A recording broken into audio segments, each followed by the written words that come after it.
আমি অলরেডি শাশুড়ি হয়ে গেছি। সম্প্রতি একটি সাক্ষাৎকারে শ্রাবন্তী হাসতে হাসতে বলেন, অলরেডি আমি শাশুড়ি হয়ে গেছি। তার মানে কি শ্রাবন্তীর ছেলে ঝিনুকের বিয়ে হয়ে গেছে? 20 বছরের যুবতীর মতো দেখতে জনপ্রিয় নায়িকার বয়স এখন 40 ছুঁই ছুঁই।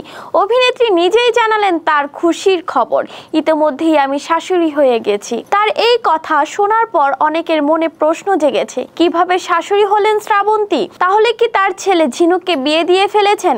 ঘটনার বিস্তারিত সে নিজেই বলেন। নানা উত্থান পতনের মধ্য দিয়ে পথ চলছে জনপ্রিয় টলিউড অভিনেত্রী শ্রাবন্তী চট্টোপাধ্যায়ের। জীবনের এই কঠিন সময়ে তার সবচেয়ে বড় ভরসা হয়ে দাঁড়িয়েছে ঝিনুক। শ্রাবন্তী ও তার ছেলের মধ্যে সম্পর্ক মধুর।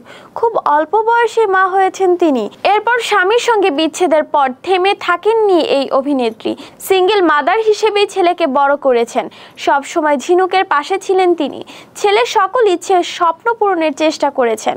ভারতীয় এক সংবাদ মাধ্যমের সাক্ষাৎকারে শ্রাবন্তীকে প্রশ্ন করা হয়, ছেলের বিয়ে হলে আপনি কেমন শাশুড়ি হবেন? উত্তরে শ্রাবন্তী বলেন, আমি ওই রকম টিপিক্যাল শাশুড়ি একদমই হব না।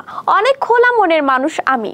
আমার ছেলে ঝিনুক কিন্তু একদমই মামাস বয় নয়, তবে আমি তো শাশুড়ি হয়ে গেছি। এ কথা বলে তিনি হেসে দেন। পরে বলেন, আসলে আমাদের একান্নবর্তী পরিবার। আমার পরিবারে সব থেকে বড় দিদি যে, সেই দিদির ছেলের বিয়ে হয়ে গেছে, তাই আমি এখনই শাশুড়ি হয়ে গেছি। বাংলা সিনেমায় অভিনেত্রী শ্রাবন্তীর সৌন্দর্য অভিনয় বরাবরই তাকে প্রথম সারির নায়িকাদের তালিকায় নিয়ে গেছে। বহু বছর ধরেই নিজের এই জায়গা ধরে রেখেছেন তিনি। অভিনয় নিয়ে কোনো কম্প্রোমাইজ করেন না সে।